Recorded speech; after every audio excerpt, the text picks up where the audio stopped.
to welcome our presenters for today.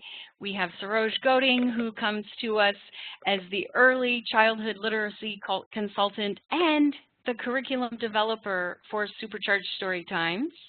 Also here today is Beth Iguchi. She's the Web Junction Programs Manager, also one of the folks behind this awesome course that you're going to hear about today. And we also want to welcome and give a special shout out to Brooke Doyle, who's going to be active here in chat. She's the Web Junction Project Coordinator for Supercharged Storytimes. Welcome to all of you, and I'm going to go ahead and have Betha get us started. Welcome, Betha. Well, thank you so much, and welcome. Greetings to everyone. We're here to tell you about exciting new ways you can supercharge your story times, and judging by the number of people who registered, I feel like you're ready to get supercharged.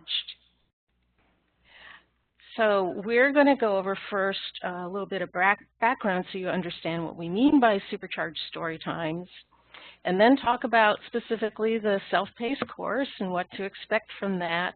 And then for the last 10 minutes of the webinar today, we're going to talk about a very special Facilitator training opportunity for supporting learners in the self-paced course. But I definitely want to mention that Supercharged Storytime, there's an instructor-led training that's being offered in a select number of states. And these are states who worked with us to go through the Supercharged Storytimes Train the Trainer program back in May and June.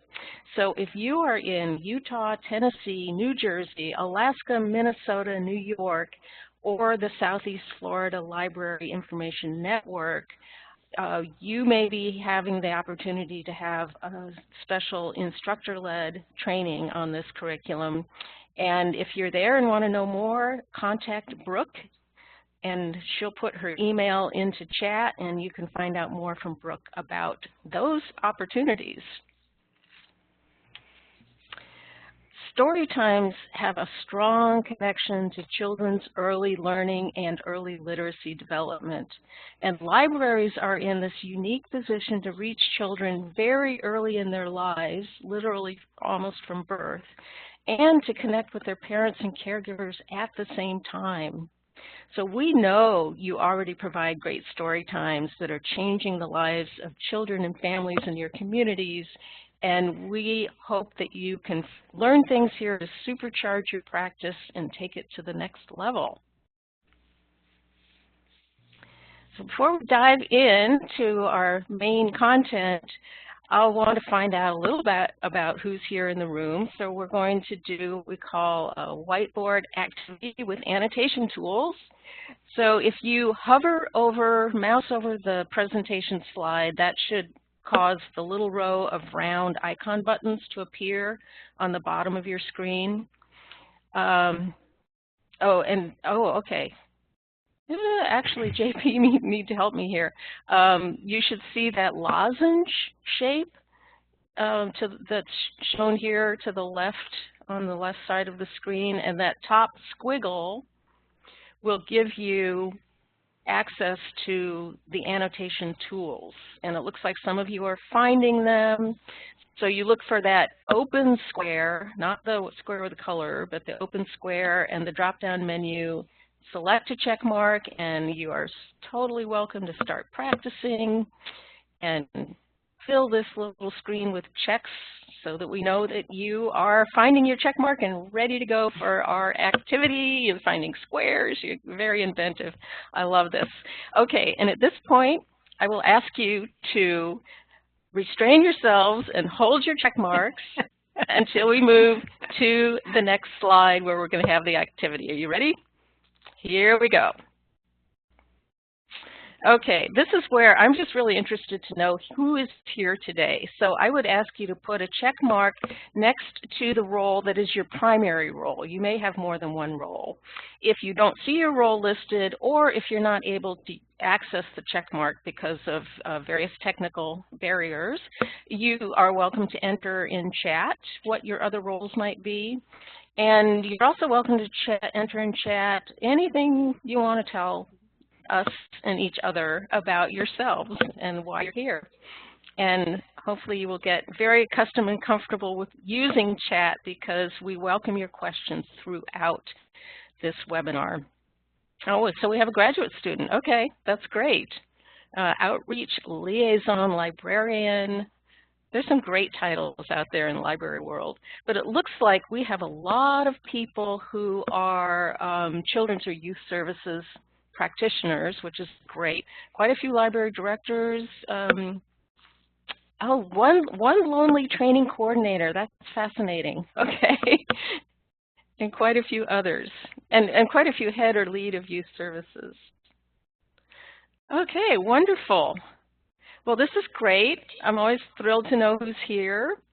But now it's time to move on, so hold back your check marks. And before we get into the details of what is Supercharged Storytimes, I think it's going to be clear about what do we mean by early literacy. So early literacy is what children know about reading and writing before they can actually read and write.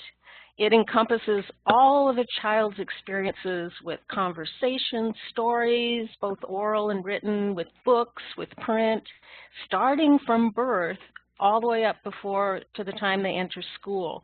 So it's not teaching reading, it is supporting the skills that lay a foundation for children's later success with reading. And with that, I'm going to turn it to Saroj Goding to tell us some of the background on Supercharged Storytimes. Saroj. Hi, welcome one and all. So great to see you all here.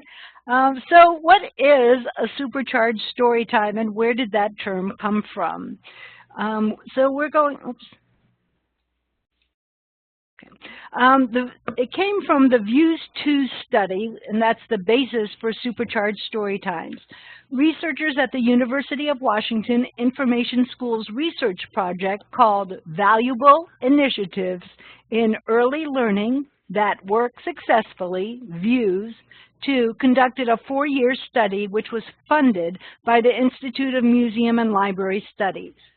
And they selected 40 Storytime providers at 40 libraries in Washington state. So they were rural, suburban, and urban libraries. And they divided the 40 Storytime providers into 2 groups of 20, a control group and a treatment group. And the treatment group received training on early literacy and the Views 2 tools, and the control group did not. The researchers observed and videotaped 6 story times of each of the 40 Storytime providers, 3 story times before the training, and 3 story times after the training of the treatment group. While looking at the videotapes, researchers noted early literacy strategies by the Storytime providers and early literacy behaviors in the children. They found that there was no statistically significant change in the control group, but the treatment group of Storytime providers who were trained on the Views 2 tools had a statistically significant increase in the amount of early literacy concepts they included in their Storytimes. The Views 2 research found that a purposeful focus on early literacy concepts in Storytimes makes a difference in the program and in the children's early literacy behaviors. So, when we are intentional about including early literacy strategies in our Storytimes with an interactive approach, we see corresponding increased early literacy behaviors in the children who attend. Supercharged Storytime is the name given to the practical application of the Views 2 study. The first instance of Supercharged Storytimes was developed by OCLC's Web Junction program in 2016. Now, some of you may be familiar with the Every Child Ready to Read initiative and programs. These are aimed at parents and caregivers. They confirmed that attending early literacy workshops changes and increases the early literacy behaviors of parents and caregivers with their children. The Views 2 approach, embodied in Supercharged Storytimes, offers aids to storytime providers to intentionally incorporate early literacy strategies with children and families in their storytimes, which increases children's early literacy behaviors. So one looked at the impact of our intentionality on adults, the other on children. Every Child Ready to Read and Supercharged Storytimes both complement each other. So, now that we know a Supercharged Storytime makes a difference, what was it in the Views 2 training for Storytime providers that made a difference in children's early literacy behaviors? There are 4 key pillars involved in supercharging your Storytime practice: interactivity, intentionality, assessment, and community of practice. You may find you are familiar with some of these or with some aspects of each pillar. We hope that you'll recognize what you know, as well as gain some new insights during the course.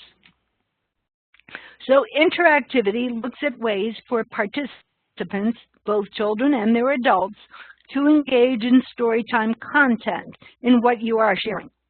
Children learn best when they are engaged and involved. Interactivity takes place between you, the storytime provider, and the children, between you and the parents and caregivers, and between the parents and caregivers and their children. The second pillar is intentionality. Intentionality is purposefully connecting storytime activities to early literacy skills and development.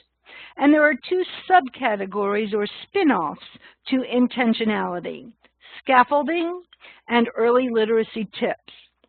Scaffolding is adjusting our level of activities and interactions to children's abilities and interests, stretching them to support learning.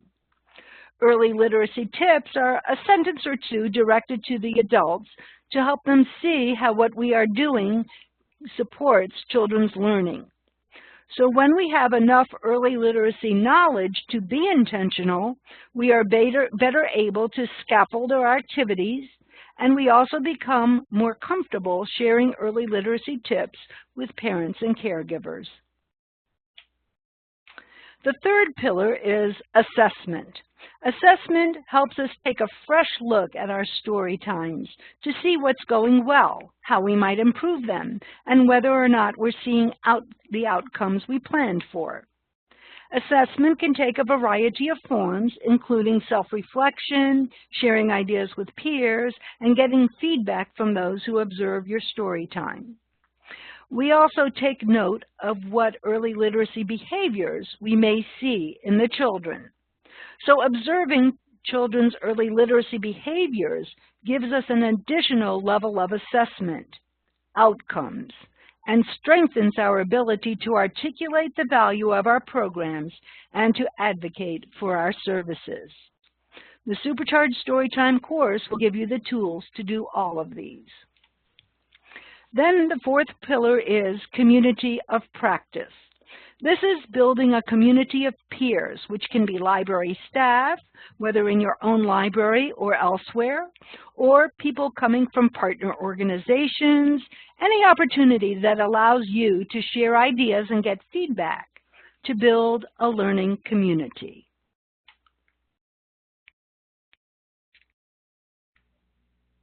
Great. Well, WebJunction definitely wants to make the tools and strategies from this research-based approach to Storytimes available to as many Storytime providers as possible. So we created a self-paced course, which is now available to anyone, anytime, anywhere, and it is actually really free, as in free, no cost to you. The course topics really provides a thorough coverage of that Supercharged Storytimes approach that Saroj was just talking about. So it covers 6 early literacy components and the intentionality for incorporating those into your Storytimes.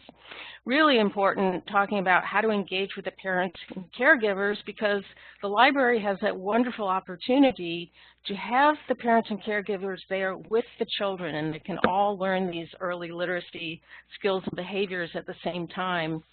And then talking about that assessment pillar, ways to reflect on your own story times for continual improvement, and to assess the impact of your story times and get a picture from your patrons of how they're experiencing it.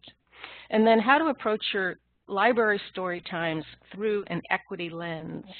So for anyone who may have taken the previous version of this course that was in the WebJunction catalog, you'll find that this expanded content gives you an even stronger preparation to supercharge your early literacy intentionality. And just a quick look at how the course is designed. If you enroll and go to the landing page, this is what you'll see. It's a course in 6 modules, and each of these modules is in itself modular, so the learning is really chunked into those smaller bites of short instructional videos. The sequence of topics is built around that planning, delivery, and assessment cycle. So after you learn each piece of the Supercharged approach, we really encourage you to take time to apply intentionality in the way you plan your next story times, how you incorporate these new strategies in the delivery, and then reflect on what worked and how you can take the next step. So this means allowing some time in between viewing the instructional videos and looking at the resources, but allowing that time for the application and reflection really will strengthen your learning, because learning really isn't learning until you apply it at work. And that whole span is about an 8 to 10 week duration for really experiencing the course in the best way. So it's 6 modules, structural videos. Each video has a learner guide to accompany watching the video and lead you through some interactive pieces of that. There are many ways and guidance for how you apply learning, and yes, you will be awarded a certificate of completion if you meet all the criteria for getting through the course. And Saroj now can tell us more about intentionality, which I see as a very strong and durable pillar of this whole approach to story times. Right, so we're going to look now at a couple of the pillars of a supercharged story time, and you'll of course get more information and go into more in depth in the course. But intentionality is really the backbone of supercharging your story times. Oops, went too far. So here, just what is intentionality? It's knowing the early literacy components or skills and being aware of what you do to support them. So intentionality is about being mindful about planning our story times, being purposeful about including early literacy in our story time delivery, and reflecting on our story times with regard to supporting early literacy development. According to the Views 2 study, when we are intentional around the early literacy skills, we increase children's early literacy behaviors. So let's look at intentionality and how we can become more intentional in our story times. Our story times are already full of early literacy, but knowing the early literacy skills helps us to become more intentional. And you can be intentional around really any early literacy structure. You may be familiar with early literacy structures such as your own state early learning guidelines around language and literacy, the skills from the first edition of Every Child Ready to Read, the Head Start language and literacy domains of child development, or the Views 2 study domains. So no matter what structure you use, the skills are the same, no matter how they are organized or what they are called. You can be intentional using any research-based early literacy structure. We are using the early literacy structure based on the second edition of Every Child Ready to Read. These are the early literacy components or pre-reading skills that we are using as the foundation of our intentionality. Oral language, so listening skills, speaking skills, and communication skills. This is the foundation for all later language. Phonological awareness, the ability to hear and play with the smaller sounds and words. Print awareness, knowing that print has meaning. How to handle a book, the direction of text. Letter knowledge, exploring letters. And the beginning concepts here are recognizing shapes and also visual similarities and differences. Vocabulary is recognizing words and knowing the meanings of words. And background knowledge. This is prior knowledge. What does the child know about the world before they enter school? So let's look at some examples of intentionality that start from making little or no change to what we're already doing. So here's a book, Beep, Beep, Go to Sleep, written by Todd Tarpley and illustrated by John Rocco. So I always say the author and the illustrator when I read a book. I haven't done anything differently. However, I now know through training that making a note of the author and illustrator develops children's print awareness and print concepts. So in recognizing the connection, I have become intentional. I might make a small change. So to support vocabulary, I could help children see the distinction between weeping and wailing. And there are different ways that I could do this. I might just say the words in a way that suggests the meaning. Llama, llama, red pajama, weeping, wailing for his mama. Will his mama ever come? Mama, mama, run, run, run. Okay? Or before turning the page, I might say, he's weeping, he's crying. Or I might say he's wailing. He's crying so hard, it's almost like shouting. Or I might make a big change. I was reading Something from Nothing by Phoebe Gilman. This is a fun story with lots of repetition. I realized that having children retell the story helps them understand how stories work. Story structure. This is one aspect of background knowledge. So I added a flannel board, and after reading the book, I had the children retell the story with me as I put pieces on the flannel board. I also gave them this pattern as a handout so they could retell it at home. So this is a big change because I read the story and then I had them retell the story with the flannel board. So in effect, I did this story twice. This was a big change for me, and I had to even cut out another book because I did this story twice. You can also be intentional around a new idea. So a new idea for me regarding letter knowledge was to have the children make the shapes of letters with their bodies, like a C in chugga chugga choo choo, or an O and then an H. And I had them do it first on their own and then with a partner. So that was a new activity that I added. As we become more intentional, we can share what we know with parents and caregivers through the use of early literacy tips.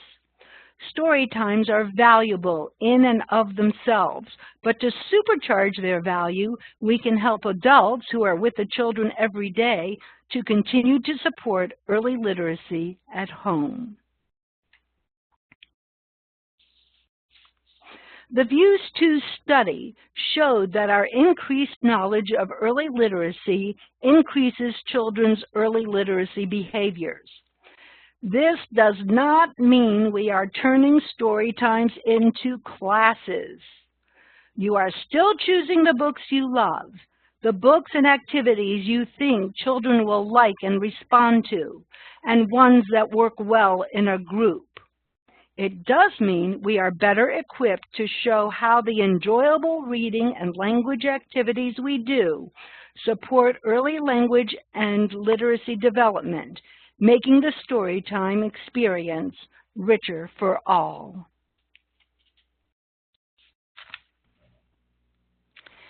And something that we had not covered in our earlier version of Supercharged Storytime self-paced course is an element that we feel is very important to consider, and this is thinking about Supercharged Storytimes through an equity lens, and really thinking deeply about centering communities who may not be able to or not currently taking advantage of library story times, and bringing them into the arena of really engaging them around early literacy.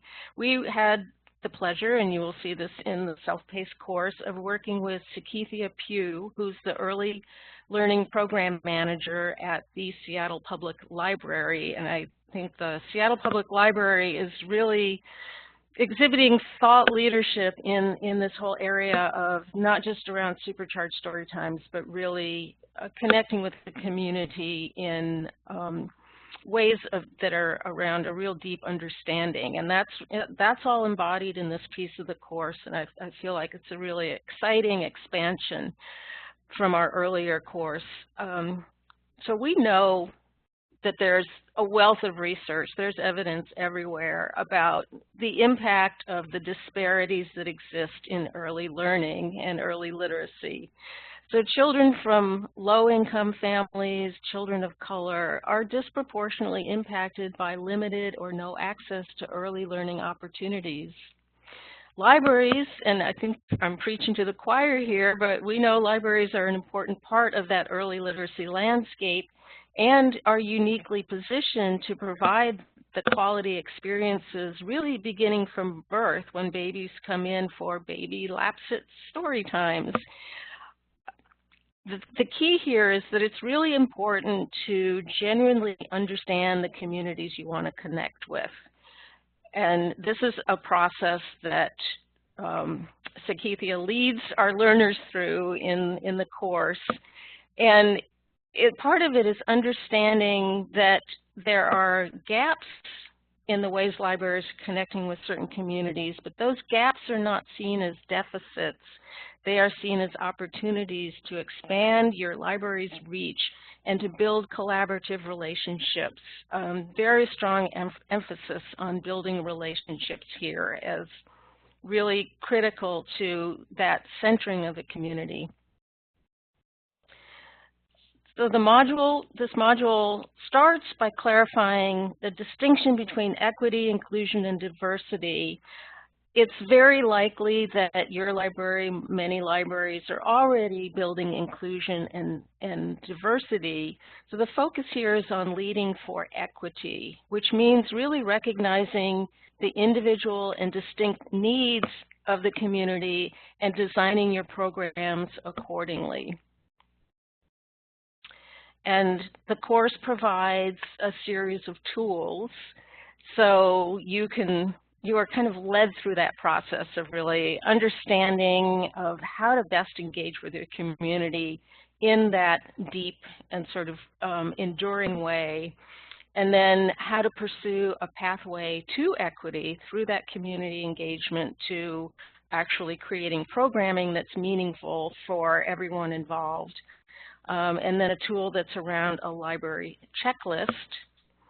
And I'm really excited about this piece of the course, and I'm looking forward to some feedback on how it is received by the learners who go through it. And I see there's a reminder in chat if you have any questions, because after this next piece about assessment from Saroj, we're going to take a brief pause to answer questions that have come up so far about the course. Okay, great. So now as we look at assessment, this is a strength of the Supercharged Storytimes course, really giving us some tools to look at assessing our own story times. And in so doing, we can articulate better the impact that they're having, which in turn can help the library's value become more visible in the community. So here are the 3 types of assessment: self-reflection, which is thinking about our story times, what went well, what we might be able to improve; peer sharing, which is simply sharing ideas with colleagues; and then peer observation, so observing each other's story times and giving constructive feedback. Supercharged Storytimes offers several tools to help you with each of these approaches. You can find the process and tools that work for you. There's no one-size-fits-all, and you may use different tools at different times for different situations and stages of self-reflection. Assessment takes place as we are both planning and delivering our story times, and as we take a step back to look at our story times as a whole over weeks or months. And we can also look at outcomes that we see in the children. You'll be introduced to Project Outcome. This is a free toolkit designed by the Public Library Association to help public libraries understand and share the impact of their programs and services by providing simple surveys and an easy-to-use process for measuring and analyzing outcomes. So Project Outcome also provides libraries with the resources and training support needed to apply your results and confidently advocate for your library's future. Supercharged Storytimes will joyfully knock your story times up a notch. You will feel affirmed in what you are already doing, and through a heightened awareness of the Views 2 research and use of the research-based tools to support intentionality and assessment, you will grow your storytime practice to more fully support early literacy development for children and their families in enjoyable ways. We hope you will take the self-paced course to build on the story times you already do and make them supercharged story times. So to register, you can enroll in the free self-paced course whenever you're ready. It's waiting for you right now.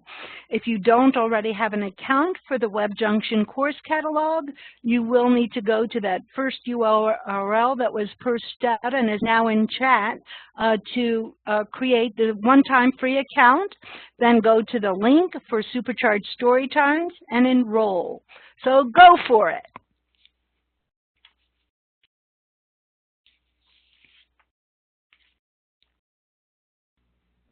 Okay. Actually, do we have any questions? Anything that has come up? And I'm actually going to back up a bit so we can linger here for questions. I do want to acknowledge all of the amazing subject matter expertise that went into developing the curriculum. So in addition to Saroj, who really does that thorough, wonderful coverage of the early literacy components and the interactivity and intentionality and assessment, we also worked with Emily Plowman from Project Outcome at PLA to help our learners understand that Project Outcome, use that wonderful, also free tool for assessing the impact on our patrons. And we worked with Sakithia Pugh on the equity piece, and also Mari Nowitz, who contributed some wonderful expertise around parent and caregiver engagement. So a lot of wonderful thought and knowledge really went into developing this course for you. Betha, it says here, like, what kind of a time commitment for the course? How long will the course be available? Yeah. How long does it take to get through the entire course? And is there a time limit? That kind of Yes, thing. so a lot of questions about time, yes. So as I mentioned earlier, well, I'll say this explicitly. There's a little over 6 hours of instructional video content. So theoretically, one could just march right through that, say, I'm done. But for me, that would totally miss the essence of the way this course is structured. It's structured around that planning, delivery, assessment cycle. And we really, really strongly encourage learners to allow an expansive amount of time so that you learn. Let's say you take the first module, look at those instructional videos, look at some of the resources, and try it out. Apply it to your story times so that you can practice that planning, practice the delivery, practice the self-reflection for the next module and the next round. And so if you do that, we're looking at about 8 to 10 weeks to really get through the material in a way that the learning is going to be more authentic and is really going to stick with you and will really result in you being supercharged. The course will be available for as long as I can see into the future of WebJunction. It is in the WebJunction catalog along with our other amazing self-paced and free learning resources, so accessible anytime, anywhere for the foreseeable future. The certificate of completion indicates that you completed 10 hours of content. So that means watching the instructional videos, and some expectation that you would apply the learning and complete a final quiz and complete a final evaluation survey. And that will result in a certificate of completion of 10 hours. Ways to integrate technology into story times, it does not go into that level of detail. I think this is, for me, technology, you can use whatever technology or lack of technology you want and apply intentionality to it. So it's really that core of how you deliver and use books and stories and play. It's the how, and it is really sort of agnostic as to what device you use to do that with.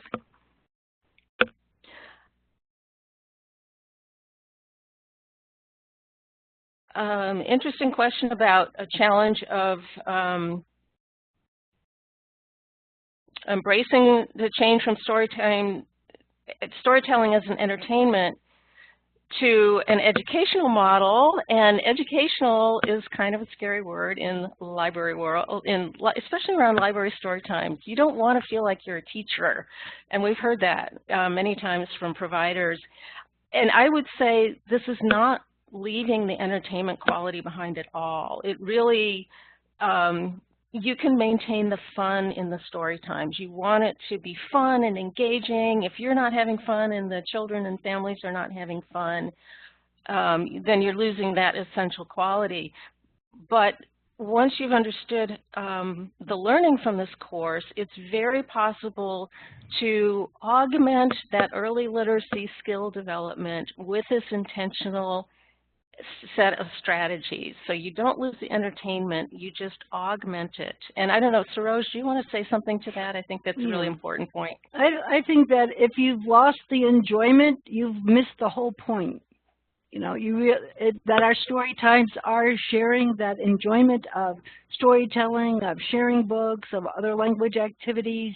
And if you turn your story times into something that you consider not fun, you've lost the whole point. What we're doing is supercharging our story time so that as we understand the connection to early literacy skills, it just kind of boosts our own enjoyment, our own and our own ways of sharing things. I mean, like, for example, just with the adding the flannel board to something from nothing. You know, I was telling that story, but when I added having the children retell it, that was something that I added as a result of the training.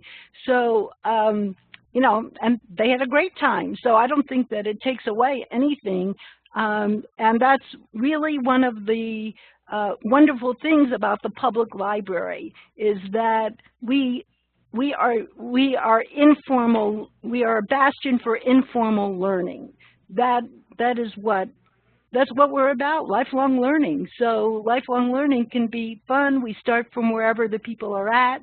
We're not judgmental, and we can enhance you know, what we're doing. And the reason why we do this is because we see a lot of times children come to school without the early literacy skills or other skills, school readiness skills for that matter, that they really need to be successful. And I think the sorriest thing is, you know, a parent comes to kindergarten roundup and says, well, if I'd only known, I would have done it. I mean, that's a sorry thing. How are they supposed to find out? And we can show how this can be done in enjoyable ways throughout their day. So I really think that we won't have to make it an either-or. It is entertaining and it's also learning.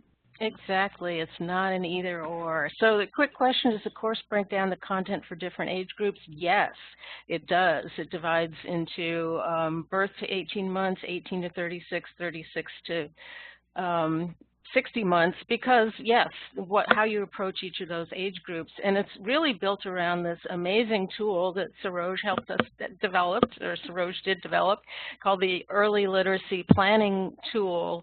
And you'll see when you get into the course how that really provides a backbone that allows you to just increase your intentionality one step at a time, one little strategy at a time, and get to a point where you start to feel comfortable. I also want to just call out, somebody said, do you ever have parents read to their children? I think this course takes it farther than there. The ways that you can engage with the parents and caregivers in the story time, after the story time, suggesting things that they can take home, that's really going to boost early literacy development in children, because parents and caregivers are with the children all day long, and you have them for an hour or 90 minutes. Saroj, do you want to add anything to parent and caregiver engagement? I feel like it's a really important piece of this whole approach. Yes. It is one of the important points of the course, in part because we want parents to be engaged. We know that when they are engaged with their children, they're more likely to do these at home. Read together time during the story time is one of the suggestions or one of the possibilities that you can offer as part of story time, so that they get the gist of how it feels to read with their children. I know a lot of them already do read with their children at home, but once you become intentional, you can help point out different ways that they can really support their children's engagement around books and reading in so many different ways that either we haven't thought of before or that parents haven't thought of before. So really, this is a really great way to explore ideas with your colleagues, and also good food for thought for different ways that you can engage parents with their children in lots of different ways. Yeah, and we're really aware that this is uncomfortable or new, or some storytime providers feel shy about engaging with the parents and caregivers. So I feel like that's really embedded in the curriculum to help you move through that to a level of comfort. And we have some wonderful really short demo videos, so you can see our practitioner Marino do it in practice, so you get an idea of this is what it looks like. And just, I feel like there's a lot of support, of encouragement to get over that hump of, I don't know how to do this. So I'm going to move ourselves forward, because I want to definitely make sure we have time to, whoops, I just went backwards, not forward. I want to talk about the Facilitator training, which uses the self-paced course as a foundation. But we really encourage Storytime providers or any learners to take the isolation out of the self-paced learning and to learn together as a group. So we're offering a 1-month online training free in how to be an effective facilitator to lead a group of your peers through the Supercharged course material. There are a lot of reasons, a lot of advantages to learning as a group, learning together. One, you keep each other motivated and on track. You share ideas and insights that you wouldn't necessarily have if you're just learning alone. And you can answer each other's questions. You can reflect together on how things went and how your progress is through the course. You can expose each other to new perspectives and come up with solutions to challenges that members of the group might encounter. You can form these bonds. The social connection is a really important aspect of learning. It actually boosts motivation and sort of increases a readiness to learn, and that's part of feeling like a community. You can boost each other's confidence. So if you go through this planning, delivery, and reflection process, if you're reflecting together or even practicing together, you're going to boost confidence in a way that it's harder to do when you're just by yourself. And then overall, it's about setting achievable and attainable goals together, so that's that motivation piece, and connecting the learning to practice and having somebody to really share how it went and think about how you might do things differently as you go through the course. Now, the facilitator role it's a very important and very distinct role.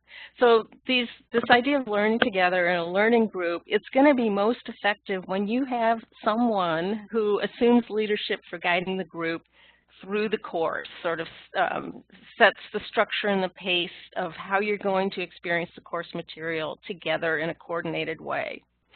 So the kinds of things the facilitator might do is just convene the group, help figure out who's going to be the best or good people who want to come together, and they would invite or promote and gather the group in the first place, and then do the coordination. So coordinate the logistics of how is the group going to meet. Are you going to meet in person or meet virtually? What's your schedule for meeting? Sort of laying out that timeline for how the group will progress together through the course. Really important role is to foster those group connections, so to create the atmosphere that allows those social bonds and those community bonds to ripen, including just starting with creating a welcoming space, whether that's in person or online. You can create a welcoming atmosphere online, and creating opportunities for the members of the group to bond as a community, sort of building that into how you've structured the group discussions. Really important role. Well, these are all important roles. This is why a facilitator is really so key to a successful learning group, is having somebody to guide discussions. And I didn't say lead, I said guide discussions. It's really about encouraging everyone to participate. So allowing, maybe the people who kind of hang back to speak up and share what they're thinking and doing, and to keep discussions on track so that you are helping people move through the material that you've kind of agreed, meeting those attainable goals, but often doing more listening than talking. And I think that leads to this fourth point. This training is not about preparing you to be a supercharged trainer. So there's no expectation that the facilitator would have a teaching role, and there's no expectation that the facilitator is the person who has the right answers. It's about guiding and learning with your peers. So really important things. Yeah, and Beth, I just wanted to say, because you had mentioned before about the presentations that are there, but you might want to also mention about the manual that you've provided for everybody, whether it's the facilitator or the participants. You know, they all have that manual available to them. We are developing a facilitator guide for but also facilitation. And there's the guide in the Moodle course in the self-paced course also to, you know, help figure out activities and so forth as you go along. Yeah, well, that would be in the self-paced course. So anybody who takes the self-paced course has these learner guides that are companions to watching the videos. But that's, so I think a point I want to make about the facilitator training is that these facilitation skills are broadly applicable. We're going to talk about the course in the context of how you would lead a group of peers through the Supercharged Storytimes training, but really the basic skills for facilitating a group learning are broad and general, and you could apply them to other topics, other subjects. Somebody asked, does the facilitator have to go through the training? Not necessarily, and I think that has to do with some of the different roles, like who could be a facilitator. It could be somebody who is a training coordinator and wants to provide this professional development opportunity for staff in their library system, or you might be a state library coordinator, regional coordinator. In that case, you would not necessarily be taking the Supercharged Storytimes course yourself, but you would be looking at it to the extent that you would understand the structure and the flow and the sequence of topics and be able to like keep the discussions on track. So it's sort of a little bit, yes, you have to sort of wade into it enough to be able to guide discussions. But I think another essential thing about group learning, the peers support each other's learning. So you are learning from each other. You're not being led by an instructor or a subject matter expert. You get that in the self-paced course material. That subject matter expertise is embedded in the self-paced course, and then you discuss with each other. And our experience in our earlier trainings with the pilot program of Supercharged Storytimes is, you Storytime providers, you are your own best resource. You are so full of ideas and resources and ways to do things and finding solutions. And when you go through this course together as a group, you really tap into that power. So other things, let's say other people, if any library Storytime practitioner, if you want to get some group of your peers together and go through this, you can be the facilitator if you're willing to take on those roles of sort of being that person who organizes and coordinates. Or maybe you're looking for professional connections with Storytime providers who may be scattered geographically. You can do this. You can do this virtually and get people together who are across geographic boundaries. So how do you respond to questions during the course? Well, this actually will be an important topic that we will discuss in the facilitator training. It's a bit too complex to go into right now. For an independent learner taking the self-paced course, there are forum questions that are mostly reflections that that self-paced learner can post in a forum contained within the self-paced course. And unless they're the very first person to take the course, they will probably see comments shared by course takers who went before them. That said, the facilitator has other opportunities to guide their group through discussions and reflections on the course, and we will go into that in detail in the facilitator training. And I want to make sure we have time to at least cover this important question, or important information, and then we can take more questions. The application deadline is October 19th, and The facilitator training is free, and it's open to anyone who's interested in becoming that facilitator person, but the space is somewhat limited, so we will be closing applications on October 19th, and we'll notify you by October 26th. Then the training timeline, we will open the learning community at Web Junction to the facilitators on October 30th. And then there will be 3 live online sessions, all on Tuesdays, so November 6th and 13th, 1 week apart. And then there's a 2-week interval, which has Thanksgiving in the middle of it. And then our 3rd live session will be November 27th. The learning community stays open beyond that for you as facilitators to have your own learning group and to share your plans and questions. So with our little bit of time left, and maybe Brooke, you could pull out any questions that I am not able to follow in chat.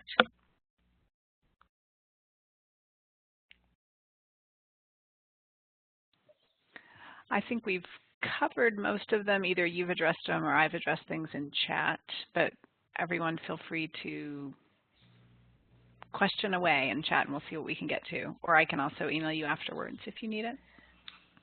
Yes, you're definitely invited to email Brooke. There's her email address on the screen, and maybe you can pop it into chat just for extra convenience. Yeah, if you have any questions about the facilitator training, I want to emphasize this is, again, this is not training you to be a teacher of Supercharged Storytimes. It's training for facilitators, and this 1-month facilitator training course does not walk through all the content of the Supercharged Storytimes course.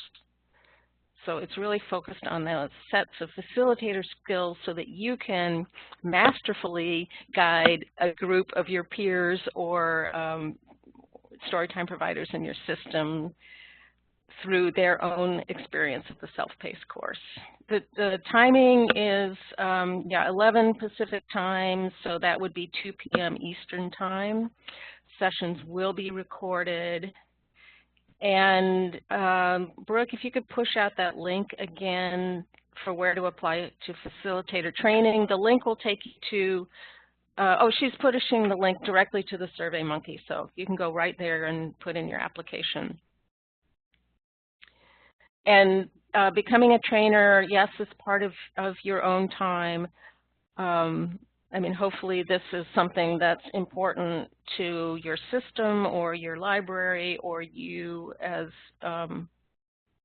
a learner who wants to really amplify the reach and the effectiveness of the Storytimes in your library and among your peers.